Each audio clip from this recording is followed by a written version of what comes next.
All right, welcome to Wages and Warriors with Mario Herron. You might have heard me from the Bolt Crew podcast with Dave Pele, Josh Pele, and myself. We just did a Super Bowl preview, so go check that out. Get ready for Super Bowl Sunday. We went through a bunch of props, bunch of novelty props, a lot of fun stuff. It was a good time. Make sure you like, share, and subscribe to that as well at the Bolt Crew podcast. And we're doing a giveaway, so make sure to tune into that. But this is Wages and Warriors. We're going to go through some UFC bets. Last week, we showed a little bit, got a little dinged up, if you will. Israel Adesanya, our hero, went down. Shara kind of disappointed against MVP, but what are you going to do? And we look to kind of fire our way back. And make sure you like, share, and subscribe. If you're like, God, this guy sucks, send it around. Go, hey, this guy to fade. This is guy to listen to, and then say, God, man, give him a little thumbs up still because he's, providing some insight that we can fade. So do what you want, man. Good or bad, I'll take it. But let's dive into this UFC 312. We'll go ahead and just start with some fights really quickly. Jake Matthews, for against Francisco Prado.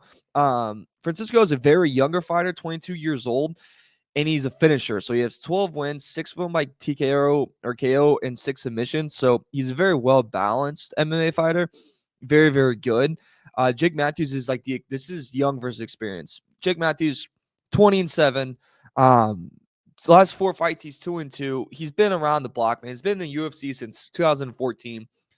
Prado's, a little bit more on the cover, a little bit more fresh to the UFC eyes.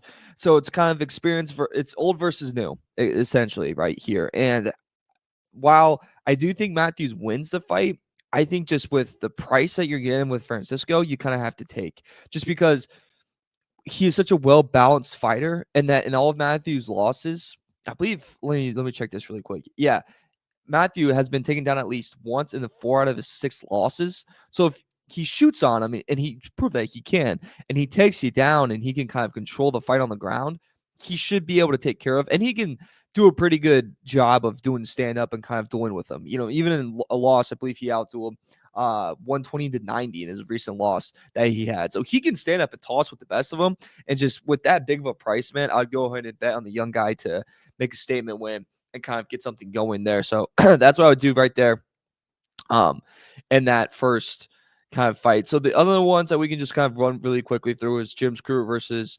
Rodolfo Bellato. God, that was a really tough one to pronounce, so apologies on that one. Again, speech impediment. Should have stayed in that a little bit longer, huh?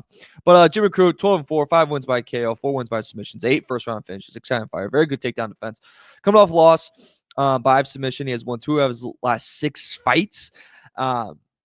Tough go for the kid, man. And I think really that Bellato is kind of going to take care of him pretty quick. So Bellato, 12-2, 2 fights in a row where he has just TKO'd guys and just sent them to the ground. I think he rolls Jimmy. I think it's going to be a pretty dominant fight to start. I think Bellato is going to take him out quickly. Fight's not going to go to the distance. He's going to KO him. Easy said, done. Highlight reel, going to be fun to watch. Going to be like, oh my God, did you guys see that hit? It's going to be on probably Twitter in 2 seconds, then Instagram reels in like 5 minutes. So that's a fight that's going to be quick, and that's the bet kind of like in that one. I'll also talk about Justin Taffy versus Taysha Rule. This is a fight that's really, really interesting. Heavyweight fight, big fellas. It's the big fellas. Justin, he leans on his striking. He's coming off a wrestling loss. He's a striker at heart, man. That's what he is. He's 7-4, 1 loss by TKO, 3 loss by decisions. In his last 5 fights, he's had 1 loss, 1 no contest, and 3 KO, TKO. This guy's a punisher, man. If he catches you, you're probably going lights out. And he's fighting a guy that's very similar, right? Taysha scary man. He's 7-0 professionally, has finished all of his opponents inside 1 round. He's massive. He's huge. He's the guy that you book in Game of Thrones to be the bodyguard that stands right behind the queen. If the mountain went down, you'd probably call up this guy and go stand right behind whatever her name is that is a queen in some weird way sleeps with her brother. But he's 6'7". He has an 83-inch frame. He's a very good striker. He can keep his distance, and it's challenging with that size, right? Because he can strike with you and, keep you kind of outside his zone, and while you kind of have to be worried about what he's going to hit you with. He is going to be very aggressive. When he strikes, he leaves himself very exposed because usually when he strikes, you're going lights out. So this is going to be a very quick fight. This is the one where you call up everyone that's, watching it with you and you go, yeah, you gotta be glued to the TV because this could be literally done in 2 seconds. Like this, in 2 minutes, this could be over. And if you went and took a piss, or worse, you gotta go take a dump, you're gonna miss the whole freaking thing. So it's gonna be a real fast one. I like Tayshawn Rule to actually Tayshawn Rule. I'm sorry, speaking's hard. I like him to knock Justin out. I think he's gonna knock him out in this one just from history. He's a very talented fighter. I think he's a guy that's kind of on the come up, and this is one of the story of it. It's the start of him coming up there in the fighting world. So another one where I think he kind of knocks him out and takes care of him really, really quickly. Let's go ahead and jump to the two main card fights. Pretty exciting ones, right? But by the way, this card, they should have taken the fight night card, the fight night fights last weekend, puts them on this card. This card's a little weak, but we have Tatiana Suarez that's fighting for straw weight, and she's fighting Wei Li for the title. Look, Suarez is undefeated, so we should say that by first. 6 wins by submissions. Probably the best wrestler in the straw weight. She has gotten very unlucky. Terrible injury history. Just she had cancer. Like it's kind of a crazy, crazy good story, feel good story of kind of her come back into the fighting world after everything she's dealt with. But with all that, since 2019, she's only fought 3 times. But when she fights, she is everyone's worst nightmare. Like she will submit you. She is a very challenging fighter, and she's getting a well-deserved title shot, right? And she's facing Zhang, who is on her second title stint after losing the Rose back in 2021. Just 25 wins. She has 11 KO, TKOs, 8 submissions, 6 decisions. She's the second best pound-for-pound fighter in the world. After she lost her belt too, like it's very challenging when you lose your belt to kind of, I know this is going to sound crazy, but it's very hard to get it back because, it's a long road to getting it back. And she did that by beating just absolute Hall of Famers, winning 4 in a row. And now she has probably her toughest challenge in terms of grappling in this one. The thing that worries me on each side. So, like, if you don't want to bet Suarez and she's a favorite, and you're like, all right, I want to take the title, I want to take the champ on the money line at plus money. I am completely with you, and I actually do agree. The thing that would worry me about Suarez is that what happens when you keep shooting on her and you keep shooting on her and you don't get her down. That takes a lot of energy. Like if you shoot and don't get it, that's you're dead, man. Like you're really, really tired. And then she has to keep doing that round after round after round, and then she may has to stand up with her, and where stand up's fine, but it's just not as good. And then it goes into the third, the fourth round, the fifth round. What's gonna happen then? Is she gonna go down? Like, how does that go? That's my worry. Is Suarez's conditioning, is it up to par with Zhang's? Because if it's not, you're going night-night. It's done. It's a see ya, buddy. So that's why I would lean on the champ. That being said, if you want like a good value bet or something like, man, I want a little juice, baby. Like, come on. I want a little Barry Bonds juice while he was taking it back in 03. Then I would lean on what is at plus 225. That's Suarez by submission because she's such an amazing wrestler. Because if she just gets one takedown and she can get one, control of the ground, and then she can catch Wei Li like trying to get up, and then she can kind of go for a choke as I shake my whole table, then I think that's, pretty smart for her to possibly get that at plus 225. I would take a shot with that. So 2 kind of options to go. Either one I don't really hate. I bet the submission one. Wei Li, I might wait until tomorrow to see if I bet just straight up for her to win.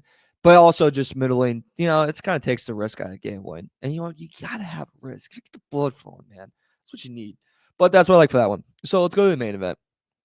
DDP versus Strickland Part 2. So I rewatched the first fight between these two guys. And the thing that kind of stuck out to me is I don't think Strickland was like out-dueled standing up.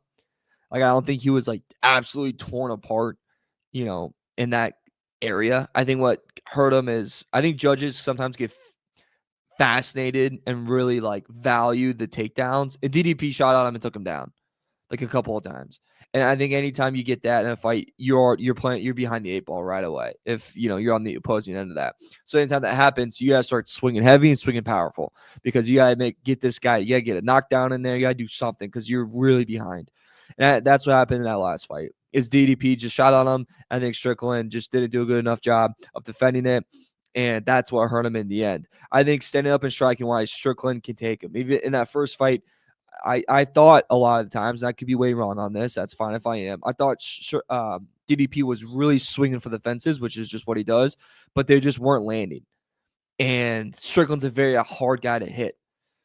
He really hides behind that shoulder, and it works for him. And he's one of the best boxers in the UFC, if not the best. He's also been practicing with Alex Pereira, which I don't know if you guys heard about him. He just won Fighter of the Year the past year, absolutely knocking out everyone.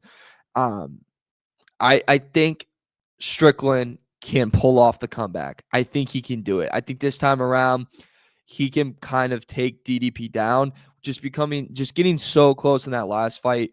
I think he's improved. I think we're going to see in this one, I'm going to take Sean Strickland to win this fight. That being said, if you're like, dude, I think that's a really stupid bet, okay, that's fair. DDP by decision is plus 150 if you like to take a little sprinkle with that, because I also don't think DDP is good enough with his stand-up to take Strickland out like that. I think if DDP's strategy to win is similar to what he did last time, where you just try to take him down as much as you can. You just find those openings to shoot on him, and then you hopefully you can, and Sean just can't really defend it. That's the hope that I would go through that. But Strickland, I think on the money line, is the best option here. I think he outstrikes him. I think he outduels him. I would love to say like this ends in a KO or like a knockout or some fabulous fashion. But I think these guys are just got two tough chins and they're just two tough sons of guns where that's just not going to happen. I think they're both going to really stand up, stand tall, go, well, I'm ready for war. So I think ultimately I'm going to bet Sean Strickland. Strickland too, just a little fun facts. 11 TKO KOs, 14 decisions, 29 wins, 6 losses. DDP, he has not lost since 2018.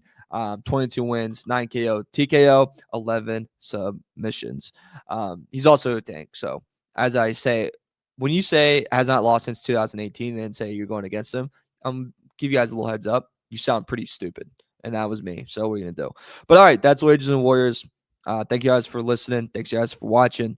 Make sure you like, please share, please subscribe. Doing my best here, ladies and gentlemen. And also check out the Bulk Podcast with me, Dave Palais, Josh Palais, Charge of Football, NFL football. Also just random stuff about life and whatever Dave's pretty pissed off about. So please check it out. This also will be on the Bolt Crew YouTube as well. Thank you guys all so much for listening. Again, leave a comment too. If you're like, hey, I'm fading you. I made a lot of money. I want to know about it. Good for you. I'm happy for you. If you told me you made a lot of money, let me know. Good for you. I'm proud of you. And that's all I got for you guys. Thank you guys so much for listening. Mario Herron. We'll see you guys next time. Enjoy the fights.